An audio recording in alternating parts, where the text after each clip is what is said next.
Assalamu alaikum. I am Mariam Khan, RDN, your coach at PRC Pakistan. आज मैं आपसे बात करूंगी शादी के रिश्ते के बारे में, लेकिन वो रिश्ता जो कि अब बहुत मोनोटोनस सा हो गया है, जो कि अब बहुत एक जैसा लगता है, जिसके अंदर कुछ हैपनिंग नहीं है। ये एक ऐसा रिश्ता बन गया है जिसमें दोनों साइड्स एक दूसरे को फॉर ग्रांटेड ले रही हैं, या फिर दोनों साइड्स ऐसा महसूस कर रही हैं कि हम दूसरे शख्स को बर्दाश्त कर रहे हैं इस रिश्ते को चलाने के लिए। या फिर आप ये कह सकते हैं कि बीवी ने ये महसूस करना शुरू कर दिया है कि हस्बैंड पीछे हट रहे हैं, वो अपनी रिस्पॉन्सिबिलिटी से पीछे हट रहे हैं, वो अफेक्शन देने के लिए, मोहब्बत देने की रिस्पॉन्सिबिलिटी जो उनके कंधों पे आती है वो उससे पीछे हट रहे हैं। तो बीवी ने भी मुंह मोड़ लिया है। अब उसे लग रहा है कि मेरे हस्बैंड बहुत प्रैक्टिकल हैं और वो इन सब चीज़ों को पसंद नहीं करते, तो मुझे भी इन चीज़ों पे टाइम स्पेंड करने की, दिमाग लगाने की, सोच लगाने की ज़रूरत नहीं है। या फिर हस्बैंड के एंगल से देखें तो कुछ हस्बैंड ये भी कहते महसूस होते हैं कि हम जब घर आते हैं तो हमें ऐसे लगता है कि हमारे घर का पालतू जानवर, वो कुत्ता है या बिल्ली है, सिर्फ वो हमें देखकर बहुत खुश होते हैं। और ऐसी खुशी हमें अपने घर के किसी शख्स से नज़र नहीं आती। अगर आपकी शादी किसी ऐसे मोड़ तक पहुंच रही है, अगर आपको ये लगना शुरू हो रहा है, तो थोड़ा देर रुकिए और ज़रा एनालाइज़ कीजिए इस सिचुएशन को कि क्या ये चीज़ें ऐसे ही चलते रहने के लिए छोड़ दी जाएं? क्या ड्रिफ्ट अपार्ट होना अलाउ कर दिया जाए, या फिर कुछ कोशिश की जाए इसमें कुछ बेहतरी लाने के लिए? तो मैं ये कहूँगी कि कोशिश करके देखते हैं कि हम इसमें कुछ बेहतरी ला सकें। और बेहतरी लाने के लिए कुछ स्टेप्स हैं जिन पे चलते हैं और देखते हैं कि क्या होता है। स्टेप नंबर 1 जो मैं आपको कहूँगी वो ये है कि आप अपने पार्टनर को महसूस कराएं कि he is welcome at home. यानी अगर मैं बीवी के लिए बात कर रही हूँ, आप वाइफ हैं, तो आप अपने हस्बैंड को ये महसूस कराएं कि वो जब घर में आता है तो ही इज़ वेलकम्ड। आप खुश होती हैं उसकी प्रेजेंस से, उसके आने से, और ये हैप्पीनेस आपके अटायर से, आपके कपड़ों से, आपकी बातचीत से, आपकी स्माइल से दिखनी चाहिए। ये सब चीज़ें आप उस वक़्त महसूस कर सकती हैं जब आप उस शख्स की क्वालिटीज़ के ऊपर, qualities mean the positive qualities जो उसमें खुसूसियात अल्लाह ताला ने दी हैं। ये हो नहीं सकता कि किसी शख्स में कोई पॉजिटिव्स और अच्छी बातें मौजूद ना हो, कुछ स्ट्रेंथ्स मौजूद ना हो।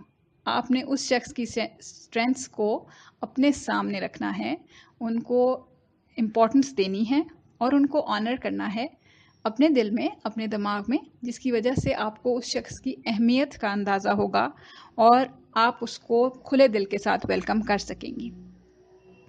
हम अपनी जो ये एक आम सी लगी बंदी सी ज़िंदगी होती है, उसमें हम अपना आप तो बहुत ज़्यादा सोच रहे होते हैं कि मैं ये दे रही हूँ इस रिश्ते में, मैं ये कर रही हूँ, मैं ये मेरी ज़िम्मेदारी पे है और ये सब मेरी तरफ से है। ये हम अपना एंगल तो बहुत अच्छा पुट अप कर रहे होते हैं, और दूसरी साइड के लिए हम बहुत सारे नेगेटिव्स हमारे पास मौजूद होते हैं कि मेरे हस्बैंड ये नहीं करते, वो मुझे ऐसे नहीं देखते, वो मेरे से ऐसे बात नहीं करते, वो ये नहीं सोचते, वो ऐसे नहीं कहते। सो ये सब सारी बातें हमारे पास जो दूसरी साइड की मौजूद हैं, वो सब नेगेटिव्स हैं। तो कोशिश कीजिए कि अपने हस्बैंड की क्वालिटीज़ जो यकीनन उनमें हैं और अल्लाह ताला ने सब में रखी होती हैं, यही सोच के निकालना शुरू कर दीजिए और निकालिए, और उनको वेलकम महसूस कराइए कि वो अपने घर में जब आते हैं तो उन्हें उस खुशी का एहसास हो जो कि आपके अंदर से निकल रही है। ठीक है? सो ये एक चैलेंज हो सकता है आपके लिए, और ये सबसे पहला चैलेंज ये होगा कि आप अपने ऊपर से फोकस स्विच करके अपने हस्बैंड के ऊपर लेके जाएंगी। तो इस चैलेंज को मीट करने की कोशिश कीजिए, इसको एक चेकलिस्ट की तरह बना लीजिए, इन सारे पॉइंट्स को जो मैं आपसे शेयर कर रही हूँ, और उनको टिक करती जाइए और देखिए कि क्या कुछ फ़र्क आता है आपकी सोच में और आपके हस्बैंड से आपके रिलेशनशिप में। तो फिर कोशिश कीजिए कि आप रोज़ाना अपने हस्बैंड को जाते वक़्त और वापस आते वक़्त एक जेन्युइन स्माइल के साथ मिलें, उसको ग्रीट करें और एक अच्छा एक्सप्रेशन दें of affection, of love end of warmth. ये उसको महसूस हो कि वो घर में आया है, एक मकान में नहीं आया या एक ऐसी जगह नहीं आया जहाँ पे कुछ लोग रहते हैं और वो भी वहाँ पे रात गुजार देता है, लेकिन उसको ये महसूस होना चाहिए कि उसका इंतज़ार था भी यहाँ पे किसी को काम कराने के लिए नहीं, इसलिए कि आपको वो अफेक्शन और वो मोहब्बत शो करनी है उस शख्स को। दूसरा पॉइंट ये है कि आप इंटरेस्टेड हो जाइए कि आपका हस्बैंड क्या फील करता है, व्हाट डज ही फील। आप ये सोचना शुरू कर दें, इसको हम एम्पथाइज करना भी कहते हैं। इस पे थोड़े से पॉइंट्स मज़ीद मैं आपको दूंगी, अभी इसको पहले जनरल उसके अंदर डिस्कस कर रही हूँ कि आप ये सोचिए कि आपका हस्बैंड कैसे फील कर रहा है, वो क्या चाहते हैं। वो हो सकता है ढके छुपे अल्फाज में बता भी रहे हों कि तुम मेरे पास नहीं बैठती, या तुम ये काम नहीं करती, या मुझे तुम्हें कहना पड़ता है फिर तुम मुझे ये रिस्पॉन्स देती हो। सो अगर आपका हस्बैंड ये चीज़ें आपको ड्रॉप डाउन कर रहा है, वो अपनी फीलिंग्स के कुछ वेंट आउट करने की कोशिश कर रहा है, तो ये एक ब्लेसिंग है, क्योंकि बहुत सारे लोग बगैर कुछ कहे उठ के चले जाते हैं। मतलब वो they find distractions, they find other ways, they find बहुत सारी ऐसी एक्टिविटीज़ जो कि बहुत ईजियर हैं आजकल के ज़माने में। सो प्लीज़ काइंडली उस शख्स को पुश ना कीजिए टुवर्ड्स दैट। अगर कोई शख्स आपसे बात कर रहा है या आपको बता रहा है, तो उसको ये मत समझिए कि वो मेरी गलतियां सिर्फ निकाल रहा है या मेरी कोताहियां सिर्फ बता रहा है। आप ये सोचिए कि उसकी फीलिंग्स हैं, वो इस रिलेशनशिप में वो वार्मथ महसूस नहीं कर रहा और वो उसके लिए ये उसको वर्ड्स ये यूज़ कर रहा है। सो इसके लिए आपको थोड़ा सा फीलिंग्स को इम्पोर्टेंस देनी होगी। आप अपनी फीलिंग्स भी अगर रख रहे हैं सामने अपने हस्बैंड के सामने, तो वो फीलिंग्स की तरह रखिए, एक्विजिशंस की तरह ना रखिए। आप एक्यूज़ ना करें उसको कि आपने ये नहीं किया। मतलब आप उसे कहें कि आई एम फीलिंग अनलव्ड, मुझे लगता है कि आप प्यार नहीं करते मुझसे, या मुझे प्यार नहीं मिल रहा, या मैं उतना ज़्यादा लव्ड फॉर महसूस नहीं करती अब आपकी तरफ से। ये मत कहते जाइए कि मुझे तो ये पता है कि आपको बिल्कुल मुझ में कोई इंटरेस्ट ही नहीं रह गया हुआ, और अब आपको अपने काम से सिर्फ है लगाओ, और अब आप सिर्फ अपनी फैमिली को टाइम देते हैं। द वे वी डू कि हम उसको अक्यूज़ कर रहे होते हैं और हम उसके ऊपर इल्ज़ाम तराशी कर रहे होते हैं, हम अपनी फीलिंग्स नहीं बता रहे होते।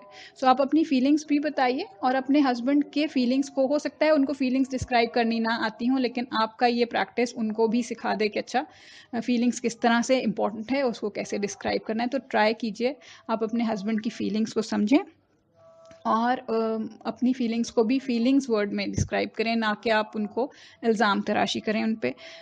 और इसको ये समझ के कर लें कि मुझे कोई एक काम ऐसा करना है पूरे हफ्ते में जिससे मेरा हस्बैंड खुश होता है, यानी वो हैप्पीनेस फील करेगा। अगर आपको खुद से बिल्कुल नहीं पता चल रहा कोई ऐसा काम, किसी भी हिंट से आपको ऐसा आइडिया नहीं हो रहा, तो यू कैन ऑलवेज आस्क कि आप बता दीजिए कि मैं ऐसा क्या काम करूं पूरे हफ्ते भर में, एक काम मैं आपके लिए ज़रूर करना चाहूँगी जिससे आप बहुत खुश हो जाएं। हो सकता है पहले कुछ चिड़चिड़ाहट सी सुनने को मिले और वो कहें कि तुम क्यों करोगी, और मतलब एक जैसे हम ताने तिशने इस्तेमाल करते हैं, लेकिन आप इस प्रैक्टिस को जारी रखें और उन्हें लगे कि अच्छा इसने करके ही पीछे हटना है एक अच्छा काम, तो मैं बता देता हूँ कि अच्छा ये काम कर लो। थर्ड पॉइंट ये है कि अपने हस्बैंड की, अपने स्पाउस की फीलिंग्स को वैलिडेट करें। अगर वो आपसे कुछ भी चीज़ शेयर करते हैं या कोई भी बात कहते हैं, तो उनको सजेशंस ना दें, पहले वैलिडेशन करें। अगर वो किसी भी बात को आपको कहते हैं कि ये काम ऐसे हो गया, नहीं करना था, या जो भी कोई भी वेरी स्मॉल थिंग्स, ये किसी इंटीमेट टाइम के लिए भी हो सकता है, अदरवाइज भी हो सकता है, जनरल दिन के अंदर कोई भी बात वो आपसे करते हैं, तो आप उनकी हर बात के अंदर आप उनको एक नया रास्ता मत दिखाएं। उन्हें ये मत, बहुत अच्छा लगता है हमें कि हम जल्दी से कोई एक गेम प्लान दे दें अगले शख्स को कि जी आप ऐसे करें, ये कर लें तो ये सब ठीक हो जाएगा। तो हो सकता है बाज़ दफ़ा वो सुनने की ज़रूरत ना हो सकता है गेम प्लान खुद बनाना आ रहा हो शख्स को, लेकिन एक वैलिडेशन की ज़रूरत हो। सो अगर आपका हस्बैंड आपके इर्द गिर्द में कभी कोई बात ऐसी करते महसूस होते हैं जिसमें उनको वैलिडेशन की ज़रूरत है, तो काइंडली वैलिडेट। ये वो 3 पॉइंट्स हैं जिनको अगर आप प्रैक्टिस रिलीजियसली करेंगी रोज़ाना के हिसाब से, तो then you will get to see के क्या आपको फ़ायदा मिलता है उससे, और कैसे चीज़ें चेंज होती हैं। आपके हस्बैंड कैसे थोड़ा थोड़ा करके उस नपे तलवे से जो रिश्ता बन गया हुआ है, या बिल्कुल जो लिया दिया सा रिश्ता बन गया है, उससे थोड़े से वापस कैसे आ रहे हैं। और आपको अच्छा लगेगा जान के कि आपने इस पे एफर्ट की और वो पे बैक की। मैं इंशाल्लाह नेक्स्ट ऑडियो के अंदर आपको मज़ीद थोड़ा गाइड करूँगी कि how can you be more empathetic towards your husband. Thank you very much.